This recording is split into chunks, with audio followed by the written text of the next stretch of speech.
Hello everyone, welcome to my mini blog.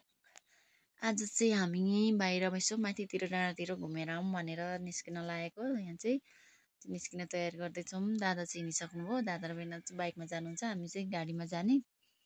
हामी चाहिँ माथि लोबोमा बसेको छौँ अहिले दिदीको घरमा। दिदीको घरबाट यसो माथितिर जाऊँ न त, घरमा एकछिन रमाइलो गरेर अनि माथितिर डाँडातिर एकछिन फ्रेस हुन जाऊँ भनेर हामी चाहिँ हिँडिसकेको छौँ। यहाँ चाहिँ हामी सबैजना छौँ, मम्मी बुवाहरू दिदीहरू सबैजना बसिसकेको छौँ। यहाँ चाहिँ बाहिरबाट देखेको बाहिरको लुबुको चाहिँ भ्यू। लुबु कि शङ्खदेवी लुबु भन्छ चाहिँ जाँदैछौँ। अनि सबैजनाले मलाई माया गरिदिनु, लाइक सब्सक्राइब गरिदिनु होला। यहाँ चाहिँ देखिएको भ्यूहरू अलिअलि प्रभ गर्दै राखेको। हामी चाहिँ त्यहाँ पुगिसकेको छौँ गाडीबाट झरेर पनि। अब त्यहाँ यसो फोटोसोटो खिचेर त्यहाँ चाहिँ ठुलो रेस्टुरेन्ट रहेछ त्यो जङ्गलको बिचमा चाहिँ। त्यहाँबाट चाहिँ हामी अब लाकुरी भन्ज्याङसम्म जान सक्छौँ कि भनेर अब उकालो जाने प्रयास चाहिँ गर्छौँ। सकिन्छ सकिँदैन निकै लाग्छ अरे, हिँडेर 2-3 घन्टै लाग्छ अरे। गाडीमा चाहिँ हामी नजाने, यसो हिँडेरै जाऊँ न त। अब गाउँको मान्छे, गाउँमै हुर्केको, गाउँमै जन्मेको, अनि यसो हिँड्दै जाऊँ न त भनेर जान लागेको छौँ। अब कतिसम्म जान्छौँ, जान सकिन्छ सकिँदैन, माथिसम्म पुग्न सकिन्छ सकिँदैन, हिँड्दै जान्छौँ यसो जङ्गल हेर्दै। अब पाखा पखेरामै हुर्केको मान्छे, इन्जोय गर्दै जाउँ न त भनेर यसो जाँदैछौँ। यहाँ चाहिँ साइडमा ठुलो रेस्टुरेन्टहरू रहेछ कि माथिसम्म नै।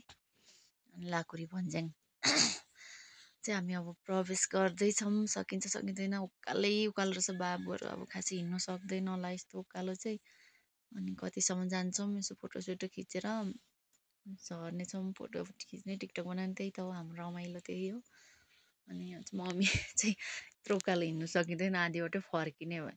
यसो फोटोसोटो भिडियो बनाऊ अनि आधीबाटै फर्किने भन्दै हुनुहुन्छ। बरु घरमै गएर रमाइलो गर्ने भन्दै हुनुहुन्थ्यो। अनि यसो माथितिरसम्म गएर हामी चाहिँ फर्किन्छौँ होला। यहाँ चाहिँ छोरीले मलाई जिस्काइराखेको छ ब्लग बनाउने भन्दै। यसो सानो भिडियोहरू बनायो भने पछि सम्झना हुन्छ नि त भनेर। यहाँ चाहिँ भेनाजुहरू माथि सक्नु भएको छ, हामी चाहिँ हिँड्नु नसकेर तलै छौँ। मम्मी चाहिँ हिँड्नै सक्नु भएको छैन। अनि माथितिरबाट फर्क्यौँ भन्दै हुनुहुन्छ। हामी चाहिँ माथितिरबाट यसो थोरै क्लिप बनाएर फर्किन्छौँ होला। यसो फोटोसोटो भिडियो बनाएर। खासै अब ढिला पनि भइसकेको छ नि त, अलिक छिट्टै आएको भए चाहिँ हामी गर्दैन थियौँ होला। हामी चाहिँ अब यहाँबाट फर्केर पनि घरमा गएर माछाहरू भिजाएर आएको थियौँ, माछाहरू बनाउँदैछौँ त। माछाहरू तारेर खाने भनेर इन्जोय गर्दैछौँ। यहाँ चाहिँ डिउ पनि खाएर त्यो बनाइसकेको छौँ। हाम्रो चाहिँ रेडी भइसकेको छ, यता खानाहरू खसीको मासुहरू पाकेट तयार भइसकेको छ, तयार हुँदैछ। अब सबैजना यहीँ छौँ इन्जोय गर्ने भनेर। यहाँ चाहिँ खसीको मासु रेडी भइसकेको छ भन्दै आजलाई बाई बाई।